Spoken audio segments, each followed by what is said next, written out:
ఇక తెలంగాణ బీజేపీ నేతలు వ్యవహరిస్తున్న తీరు చర్చనీయాంశంగా మారింది. అధికార కాంగ్రెస్కు కౌంటర్ ఇవ్వడంలో నేతలంతా విఫలమవుతున్నారనే వాదన వినిపిస్తోంది. ప్రభుత్వ వైఫల్యాలను ఎండగట్టేందుకు చేస్తున్న కార్యక్రమాలు తేలిపోతున్నాయన్న ప్రచారమూ జరుగుతోంది. అసెంబ్లీ సమావేశాల్లోనూ బీజేపీ ఎమ్మెల్యేలు మాట్లాడడంలో విఫలమయ్యారని ఆ పార్టీ నేతలే గుసగుసలాడుతున్నారు. మరింత సమాచారాన్ని మా ప్రతినిధి నాగేంద్ర ఫీల్డ్ రిపోర్ట్ ద్వారా అందిస్తారు. నాగేంద్ర. Thank you Chandu. తెలంగాణ రాష్ట్రంలో కాషాయ దళం పాగా వేయాలని పక్కా ప్రణాళికలతో ముందుకెళ్తున్నటువంటి పరిస్థితి కనిపిస్తుంది. ఎందుకంటే ఒకవైపు తెలంగాణ రాష్ట్రంలో గ్రౌండ్ లెవెల్ నుంచి ఎప్పటి నుంచే కష్టపడి పనిచేస్తే రాబోయేటటువంటి సార్వత్రిక ఎన్నికల్లో ఆ గవర్నమెంట్ ఏర్పాటు చేయాలనేటటువంటి లక్ష్యంగా ఒకవైపు రాష్ట్ర నాయకత్వం అనేక కార్యక్రమాలను రూపొందిస్తూ భవిష్యత్ కార్యాచరణ సిద్ధం చేసుకుంటూ ముందుకు వెళ్తున్నటువంటి పరిస్థితి కనిపిస్తుంది. కానీ ఆ నాయకత్వం అమలు చేస్తున్నటువంటి కార్యక్రమాలు కానీ అదేవిధంగా ఇతర అనేక అంశాలకు సంబంధించినటువంటి వాటిలో ప్రధానంగా పూర్తి స్థాయిలో నాయకులు ఎవరు కూడా అమలు చేయడం లేదు. ముఖ్యంగా ఆ కార్యక్రమాలకు సంబంధించినటువంటి అంశంలో ముఖ్యంగా ఆ కార్యక్రమాల్లో పూర్తి స్థాయిలో ఎంపీలు కానీ ఎమ్మెల్యేలు కానీ ఇతర నాయకులు ఎవరు కూడా ఆ కార్యక్రమాల్లో పాల్గొనడం లేదు. తూతూ మంత్రంగానే ఆ కార్యక్రమాలన్నీ కూడా అమలు చేస్తున్నారనేటటువంటి చర్చ అయితే బీజేపీ వర్గాల్లో జోరుగా జరుగుతున్నటువంటి పరిస్థితి. ప్రస్తుతం దాంట్లో ప్రధానంగా మనం చూసుకుంటే ఏదైతే రాష్ట్రంలో కాంగ్రెస్ అధికారంలోకి వచ్చిన తర్వాత 1 year పాలనకు సంబంధించినటువంటి అంశాన్ని బీజేపీ రాష్ట్ర నాయకత్వం చాలా సీరియస్గా తీసుకుంది. దీన్ని తీసుకొని ప్రజల్లోకి వెళ్ళే విధంగా అనేక కార్యక్రమాలు సైతం రూపొందించినటువంటి అంశం మనకు తెలిసింది. దాంట్లో ప్రధానంగా 6 గ్యారంటీలకు సంబంధించినటువంటి అంశంతో పాటు 420 హామీలకు సంబంధించినటువంటి ఎన్నికల మేనిఫెస్టోలు ఇచ్చినటువంటి హామీలకు సంబంధించి ముఖ్యంగా కాంగ్రెస్ అమలు చేస్తామన్నటువంటి 6 గ్యారంటీలు ప్రధానంగా 100 రోజుల్లో అమలు చేయలేదు. అదేవిధంగా 4 ఎన్నికల మేనిఫెస్టోలు ఇచ్చినటువంటి హామీలు ఏవి కూడా అమలు చేయలేదు అంటూ కూడా ప్రత్యేకంగా వారం రోజుల నుంచి 10 రోజుల పాటు ప్రత్యేకంగా కార్యక్రమాలను ఏర్పాటు చేశారు. కానీ రాష్ట్ర వ్యాప్తంగా కూడా ఈ కార్యక్రమాలు అమలు చేసే దిశగా కార్యక్రమాలన్నీ కూడా పూర్తి స్థాయిలో అమలు చేశారు. కానీ ఆ కార్యక్రమాలను అమలు చేయడంలో ముఖ్యంగా నాయకత్వం అనేది పూర్తిగా ఏకతాటిపైకి రావడం లేదన్నది మాత్రం స్పష్టమవుతుంది. ఎందుకంటే ఈ 1 year పాలనకు సంబంధించినటువంటి అంశంలో వైపు ప్రభుత్వం విజయోత్సవాలు నిర్వహించింది, మరొకవైపు బీజేపీ పార్టీ నిరసన కార్యక్రమాలతో రాష్ట్ర వ్యాప్తంగా కూడా అన్ని జిల్లాల్లో నిరసన కార్యక్రమాలు చేపడితే ఆ కార్యక్రమాల్లో ఎక్కడ కూడా ముఖ్యంగా బీజేపీ నాయకులు పూర్తి స్థాయిలో పాల్గొన్నటువంటి పరిస్థితులు ప్రస్తుతం. దాంతోపాటు మరొకవైపు ముఖ్యంగా బీజేపీ పార్టీ 1 year పాలనకు సంబంధించినటువంటి అంశం పైన ఛార్జీ షీట్ను కూడా రిలీజ్ చేసింది. దాంట్లో ప్రధానంగా చూసుకుంటే ముఖ్యంగా ఈ ఛార్జీ షీట్ని రాష్ట్ర బీజేపీ అధ్యక్షుడైనటువంటి కిషన్ రెడ్డి ఛార్జీ షీట్ని రిలీజ్ చేయడంతో పాటు ఈ ఛార్జీ షీట్ని ప్రజల్లో ఎండగడతాము, అదేవిధంగా వచ్చేటటువంటి అసెంబ్లీ ఎన్నికల్లో కూడా మేము ప్రభుత్వాన్ని ఛార్జీ షీట్ పైన నిలదీస్తాం, మా ఎమ్మెల్యేలంతా కూడా నిలదీస్తారనేటటువంటి అంశాన్ని కూడా ఆ ఛార్జీ షీట్ విడుదల చేసినటువంటి సందర్భంగా కిషన్ రెడ్డి చెప్పినటువంటి పరిస్థితి. కానీ గత అసెంబ్లీ జరిగినటువంటి సమయంలో దాదాపు 7 రోజుల పాటు అసెంబ్లీ సమావేశాలు జరిగితే 7 రోజులు కూడా బీజేపీకి సంబంధించినటువంటి ఎమ్మెల్యేలు ఎవరు కూడా పూర్తి స్థాయిలో ఛార్జీ షీట్లో ఉన్నటువంటి హామీలు ముఖ్యంగా ప్రభుత్వం ఇచ్చినటువంటి కాంగ్రెస్ ఇచ్చినటువంటి హామీలకు సంబంధించినటువంటి అంశంలో నిలదీస్తామన్నటువంటి ఎమ్మెల్యేలు మాత్రం పూర్తిగా అసెంబ్లీలో తేలిపోయారని చెప్పాలి. ఎందుకంటే ముఖ్యంగా అసెంబ్లీ జరుగుతున్నటువంటి సమయంలో ప్రతిరోజు కూడా అసెంబ్లీకి సంబంధించినటువంటి సమావేశాలకి బీజేపీ వాయిదా తీర్మానం ఒకటిస్తే అదేవిధంగా చేసే కార్యక్రమాలు మరొకటి ఉంటున్నటువంటి పరిస్థితి. దాంట్లో ప్రధానంగా మనం చూసుకుంటే అసెంబ్లీ సమావేశాల్లో ఒకరోజు పెద్ద పులులకు సంబంధించినటువంటి అంశం పైన వాయిదా తీర్మానం ఇస్తే అదేవిధంగా ఎమ్మెల్యేలు మాత్రం ట్రాక్టర్ పైన అసెంబ్లీకి వచ్చినటువంటి పరిస్థితి ఉంది. మరొకవైపు 317 జీవో పైన మరొక రోజు వాయిదా తీర్మానం ఇస్తే అదేవిధంగా అదే రోజు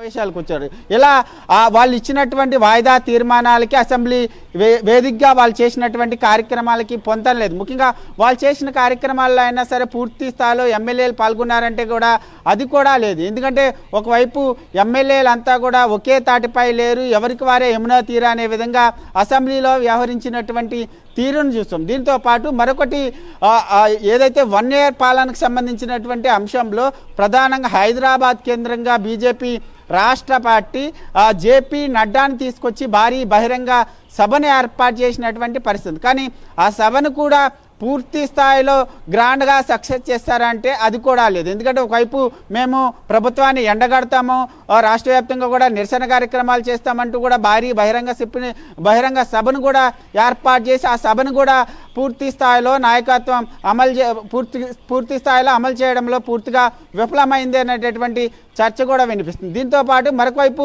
మనం చూసుకుంటే తాజాగా రాష్ట్రంలో ఏదైతే ఒకవైపు అటల్ బిహార్ వాజ్పేయికి సంబంధించినటువంటి దినోత్సవాలు చేస్తున్నారు. దీంట్లో కూడా రాష్ట్ర నాయకత్వానికి సంబంధించినటువంటి నాయకులు ఎవరు కూడా పూర్తి స్థాయిలో పాల్గొంటున్నటువంటి పరిస్థితులు ఎక్కడ కనిపించడం లేదు. దాంట్లో ప్రధానంగా 2 రోజుల క్రితం అంబేద్కర్ లోయర్ ట్యాంక్ బండ్ దగ్గర అంబేద్కర్ నుంచి అదేవిధంగా బీజేపీ రాష్ట్ర కార్యాలయం వరకు కూడా భారీ ర్యాలీ నిర్వహించారు. కానీ ఆ ర్యాలీలో ముఖ్యంగా బీజేపీ రాష్ట్ర అధ్యక్షుడు కిషన్ రెడ్డి అదేవిధంగా లక్ష్మణ్తో పాటు ఇతర 1-2 నేతలు తప్ప మిగిలినటువంటి ఎమ్మెల్యేలు కానీ ఎంపీలు కానీ కీలక నేతలు ఎవరు కూడా ఆ ర్యాలీలో పూర్తి స్థాయిలో పాల్గొన్నటువంటి పరిస్థితి కనిపిస్తుంది. ముఖ్యంగా ముందు నుంచి మనం చూసుకుంటూ వస్తున్నాం. ఎందుకంటే ఒకవైపు రాష్ట్ర నాయకత్వానికి ఎమ్మెల్యేలకు పూర్తి స్థాయిలో సఖ్యత లేదు, గ్యాప్ ఉన్నదన్నది మాత్రం స్పష్టమవుతుంది.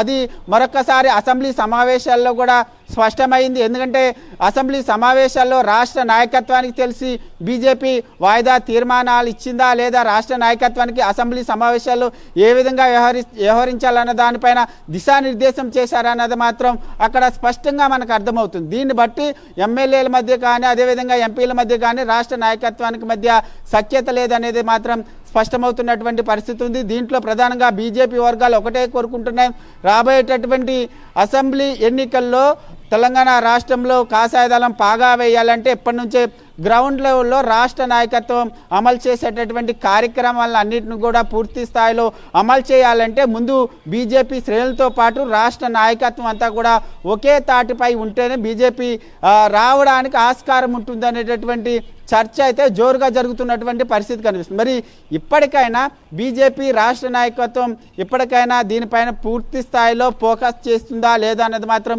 చూడాల్సినటువంటి అంశంగా కనబడుతుంది. దీంతో పాటు మరొక వైపు ఏదైతే సంక్రాంతి తర్వాత బీజేపీ రాష్ట్ర అధ్యక్షుడు కొత్త అధ్యక్షుడు వచ్చేటటువంటి అవకాశాలు స్పష్టంగా కనిపిస్తున్నాయి. ఇప్పటికే దానికి సంబంధించినటువంటి సంస్థాగత ఎన్నికలు కూడా జరుగుతున్నాయి. దాంట్లో ప్రధానంగా మండల జిల్లా స్థాయి అధ్యక్షుల ఎంపిక ప్రక్రియ కూడా కంప్లీట్ అవుతున్నటువంటి నేపథ్యంలో తర్వాత సంక్రాంతి తర్వాత తెలంగాణ రాష్ట్రానికి నూతన అధ్యక్షుడు రాబోతున్నటువంటి నేపథ్యంలో ఆ నూతన అధ్యక్షుడు వచ్చిన తర్వాత అయినా ఎమ్మెల్యేలు కానీ రాష్ట్ర నాయకత్వం అంతా కూడా ఒకే తాటిపై ఉండి బీజేపీ రూపొందించేటటువంటి కార్యాచరణలో ఒకే తాటిపై ప్రజల్లోకి వెళ్తారా లేదా అన్నది మాత్రం చూడాలి. ఎందుకంటే ఈ 1 year పాలన పైన మేము రాష్ట్ర వ్యాప్తంగా ప్రభుత్వాన్ని పెద్ద ఎత్తున ఇరకాటంలో పెడతాము, ప్రభుత్వాన్ని బట్టలుడదీసి ప్రజల్లో నిలబెడతామనేటటువంటి పెద్ద మాటల్ని బీజేపీ నేతలు చెప్పినటువంటి నేపథ్యంలో ప్రస్తుతం వారి భవిష్యత్ కార్యాచరణ ఎలాగుంటుంది, ముఖ్యంగా ఈ ఎమ్మెల్యేలకి అదేవిధంగా రాష్ట్ర నాయకత్వానికి ఉన్నటువంటి గ్యాప్ని ఏ విధంగా పూరిస్తారు,